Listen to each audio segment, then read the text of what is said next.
Hello students, topic जो अब हम डिस्कस करने जा रहे हैं हमारे पेट्रोलियम पार्ट का अंतिम टॉपिक पेट्रोल बनाने की कृत्रिम विधियाँ। पेट्रोल बनाने की कृत्रिम विधियों को डिस्कस करने से पहले हम पेट्रोलियम की उत्पत्ति के सिद्धांत देखेंगे, जिसमें सिर्फ हमने नाम करने हैं। पेट्रोलियम की उत्पत्ति, तो पेट्रोलियम की उत्पत्ति से संबंधित दो सिद्धांत हैं। एक अकार्बनिक सिद्धांत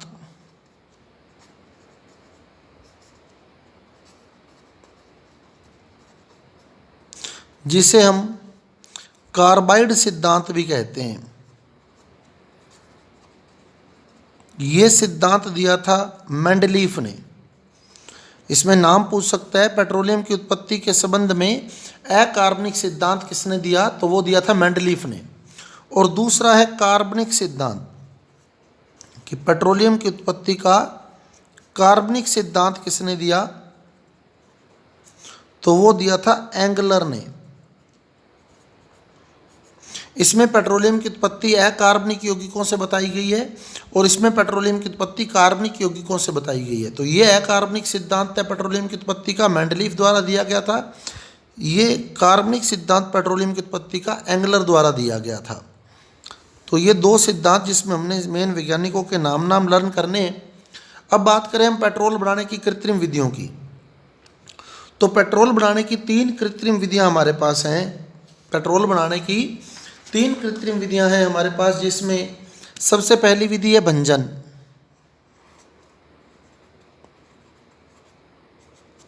भंजन। दूसरी विधि है समावयवीकरण।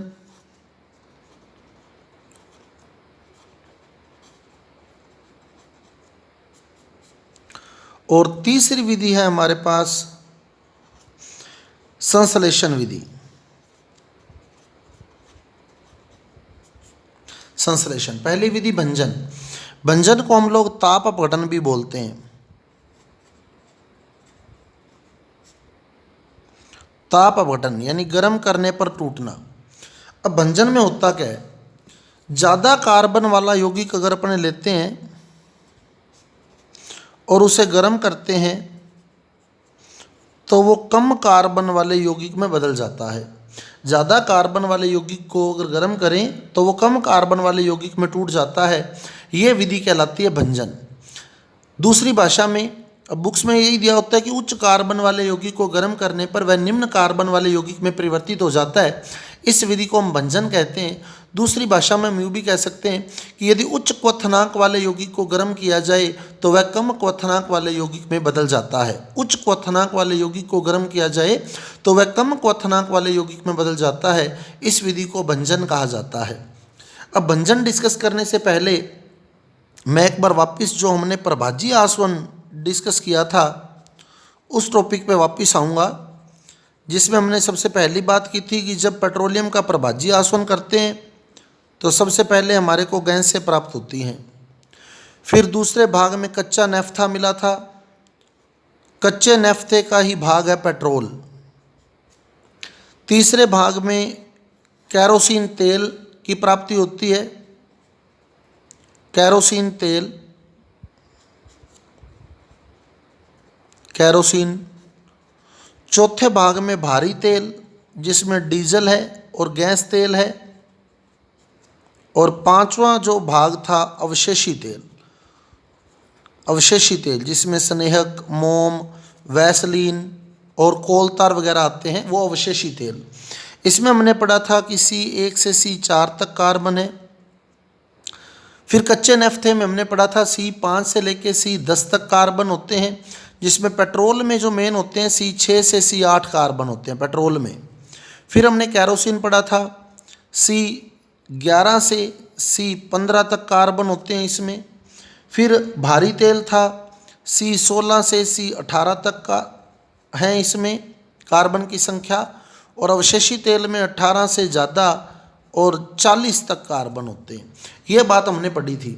अब हमने पेट्रोल बनाना है भंजन के द्वारा। तो भंजन क्या होता है, ज़्यादा कार्बन वाले को गर्म करते हैं तो कम कार्बन वाला बनता है। यानी कैरोसिन को गर्म करेंगे, कैरोसिन में 11 से 15 कार्बन है तो वो पेट्रोल में बदलेगा, ये भंजन है। कैरोसिन को गर्म करने पर उसका पेट्रोल में बदलना भंजन है। भारी तेल को गर्म करने पर उसका पेट्रोल में बदलना भंजन है। भारी तेल को गर्म करेंगे तो भी वो पेट्रोल में बदलेगा, ये भी भंजन है। और अवशेषी तेल को गर्म करने पर उसका पेट्रोल में बदलना, ये भी भंजन का ही प्रकार है। यानी कुल मिला के भंजन में 3 विधियां सम्मिलित हो गई। कौन कौन सी? एक तो कैरोसिन को गर्म करते हैं तो वो पेट्रोल में बदलता है। दूसरा, भारी तेल को गर्म करते हैं, यानी डीजल या गैस तेल को गर्म करते हैं तो भी वो पेट्रोल में बदलता है। और तीसरा, अवशेषी तेल को गर्म करते हैं तो भी पेट्रोल में बदलता है। अब हमारे से क्वेश्चन पूछ सकता है, कैरोसिन तेल से पेट्रोल का निर्माण विधि है, भंजन है, समावयवीकरण है, संश्लेषण है, तो वो भंजन विधि है या तापवर्धन विधि है। भारी तेल से पेट्रोल का निर्माण भंजन विधि है। अवशेषी तेल से पेट्रोल का निर्माण भंजन विधि है। यानी ज़्यादा कार्बन वाले को गर्म करेंगे तो कम कार्बन वाला बनेगा, यही भंजन कहलाता है। तो कैरोसिन को गर्म करेंगे तो भी पेट्रोल बन सकता है, भारी तेल को गर्म करेंगे तो भी पेट्रोल बन सकता है, अवशेषी तेल को गर्म करेंगे तो भी पेट्रोल बन सकता है। अब भंजन के अंदर भी 2 भाग है। भंजन के भी, भंजन के 2 भाग देखिए हम कौन कौन से हैं। भंजन में जो 2 भाग सम्मिलित हैं उसमें एक तो है द्रव प्रावस्था भंजन और एक है वाष्प प्रावस्था भंजन। द्रव प्रावस्था भंजन और वाष्प प्रावस्था भंजन, भारी तेल से पेट्रोल का निर्माण या अवशेषी तेल से पेट्रोल का निर्माण, ये द्रव प्रावस्था भंजन है। और कैरोसिन से पेट्रोल का निर्माण वाष्प प्रावस्था भंजन है। तो भंजन भी 2 प्रकार का होता है, एक वाष्प प्रावस्था भंजन और एक द्रव प्रावस्था भंजन। कैरोसिन से पेट्रोल का बनना वाष्प प्रावस्था भंजन है और भारी तेल से पेट्रोल बनना या अवशेषी तेल से पेट्रोल बनना, ये द्रव प्रावस्था भंजन है। तो ये भंजन है, कैरोसिन तेल से पेट्रोल बनना, भारी तेल से पेट्रोल बनना, अवशेषी तेल से पेट्रोल बनना। अब भंजन होता क्या है? ज़्यादा कार्बन वाला कम कार्बन वाले में बदलता है, या हम यूँ भी कह सकते हैं कि उच्च क्वथनांक वाला कम क्वथनांक वाले में बदलता है। अब बात करें समावयवीकरण की। समावयवीकरण, तो समावयवीकरण विधि पर पहुंचने से पहले हमें पहले तो पता होना चाहिए कि समावयवी क्या होता है। समावयवी क्या होता है? समावयवी होता है सम प्लस अवयवी। सम प्लस अवयवी, समावयवी, जिनके अवयव समान हो वो समावयवी कहलाते हैं। जिनके अवयव समान हो, अवयव समान होने का मतलब हम कह दें अणुसूत्र समान हो, जिनके अणुसूत्र समान होते हैं वो समावयवी कहलाते हैं। यही डेफिनेशन हमारी बुक में दी होती है कि अणुसूत्र समान है परंतु संरचना भिन्न भिन्न है। तो उसको यूँ समझें, समावयवी क्या है?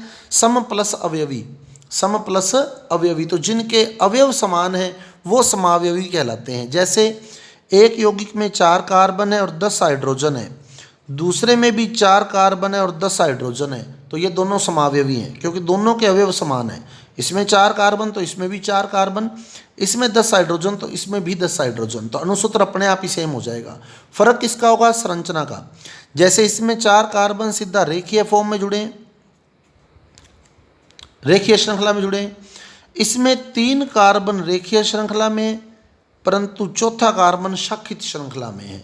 तो अब फर्क आ गया, इसमें 4 कार्बन स्ट्रेट चेन में, इसमें 3 स्ट्रेट में, चौथा ब्रांच में। अब संयोजकता पूरी करेंगे तो इसमें 3H, यहाँ 2H, यहाँ 2H, यहाँ 3H। यहाँ संयोजकता पूरी करेंगे तो यहाँ 3H, यहाँ 3H, यहाँ 3H और यहाँ 1H। अब आप गिन सकते हैं, कार्बन 4 हैं, हाइड्रोजन गिन लो 3, 3 6, 2 8 और 2 10। यहाँ कार्बन 4 है, हाइड्रोजन गिने 3, 3 6, 3 9 और 1 10। तो C4H10, C4H10 दोनों समावयवी हैं। तो समावयवी करने में क्या होगा? मोटे मोटा आइडिया लगाएं तो रेखीय जो होगा वो शाखित में बदलेगा, रेखीय बदलेगा शाखित में। तो रेखीय एल्केन को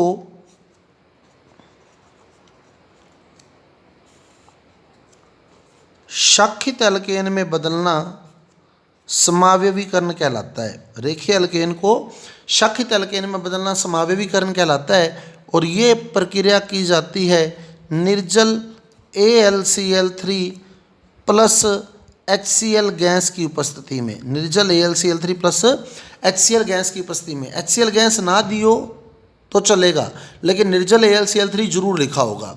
तो समावेवीकरण ध्यान रखना, निर्जल AlCl3 की उपस्थिति में होगा, साथ में HCl गैस दी है तो वो ऑप्शन करेक्ट है, लेकिन अगर HCl गैस नहीं दी है तो सीधा निर्जल AlCl3 दिया हुआ है तो वो करेक्ट मानना है हमने। पहला तो ये चॉइस है, अगर HCl नहीं दी हुई तो फिर ये। अब रेखीय एल्केन शाखित एल्केन बदलता है, ये समावेवीकरण है। अब दूसरे वीडियो में पेट्रोलियम के दूसरे भाग के अंदर मैंने आपको बताया था कि रेखीय की जो ऑक्टेन संख्या होती है वो कम होती है, शाखित की ऑक्टेन संख्या ज़्यादा होती है। रेखीय की ऑक्टेन संख्या कम होती है, शाखित की ऑक्टेन संख्या ज़्यादा होती है। तो ऑक्टेन संख्या बढ़ाने की विधि भी समावेवीकरण ही है। रेखीय की ऑक्टेन संख्या कम, शाखित की ऑक्टेन संख्या ज़्यादा। और हमने बात की थी ऑक्टेन संख्या जितनी कम होती है ईंधन की गुणवत्ता उतनी ही कम होगी। तो हम यूँ भी कह सकते हैं ईंधन की गुणवत्ता बढ़ाने की विधि समावेवीकरण है, ऑक्टेन संख्या बढ़ाने की विधि समावेवीकरण है। पेट्रोल बढ़ाने की कृत्रिम विधि भी समावेवीकरण है, क्योंकि इसमें N ऑक्टेन से आइसो ऑक्टेन बनता है, N ऑक्टेन से आइसो ऑक्टेन बन सकता है। और आइसो ऑक्टेन जो है वो पेट्रोल का मुख्य घटक है। तो पेट्रोल बढ़ाने की विधि भी है, ऑक्टेन संख्या बढ़ाने की विधि भी है और ईंधन की गुणवत्ता बढ़ाने की विधि भी है, जो मर्जी बोल दें अपने। अब इसमें यह भी ध्यान रखना है हमने कि अगर पूछ लेता है समावेवीकरण से कि समावेवीकरण का यूज होता है तो तीनों में होता है, पेट्रोल बढ़ाने की कृत्रिम विधि में भी, ऑक्टेन संख्या बढ़ाने में भी, ईंधन की गुणवत्ता बढ़ाने में भी और अपस्फोटन को कम करने में भी, क्योंकि ईंधन की गुणवत्ता ज़्यादा होगी तो अपस्फोटन कम होगा। अब ये दोनों बातें हमने ये पहले वीडियो में डिस्कस किया है, ये दूसरे वीडियो में डिस्कस किया है। जिन्होंने पहले वाले दोनों वीडियो नहीं देखे हैं उसका लिंक मैं डिस्क्रिप्शन बॉक्स में दे रहा हूँ, तो वहाँ से आप दोनों वीडियो देखें और ये पॉइंट क्लियर करें अपना, फिर इजीली समझ आएगा, स्मूथली समझ आएगा। बुक्स में अगर कहीं आपको मिलेगा तो ये पहले दिया होगा, ये पहले दिया होगा तो फिर अपने को वो क्लियर नहीं होता कि ऑक्टेन संख्या कैसे बढ़ी है, इसलिए मैंने पहले ऑक्टेन संख्या करवाई है, फिर ये टॉपिक करवा रहा हूँ। अब अगली आती है संश्लेषण विधि। संश्लेषण में दो विधियां सम्मिलित की गई हैं, एक तो बर्जियस विधि और एक फिशर ट्रोप्स विधि। एक तो है बर्जियस विधि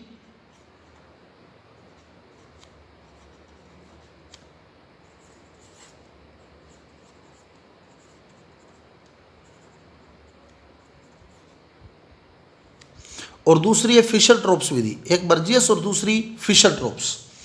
बर्जियस जो था वो जर्मनी का साइंटिस्ट था। तो प्रथम विश्व युद्ध के दौरान जर्मनी ने के जो वैज्ञानिक थे बर्जियस, उन्होंने कृत्रिम विधि संश्लेषण विधि से पेट्रोल बनाया था। कैसे बनाया?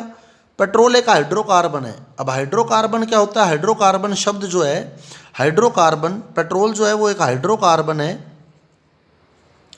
और हाइड्रोकार्बन में दो शब्द सम्मिलित हैं, एक हाइड्रोजन और एक कार्बन।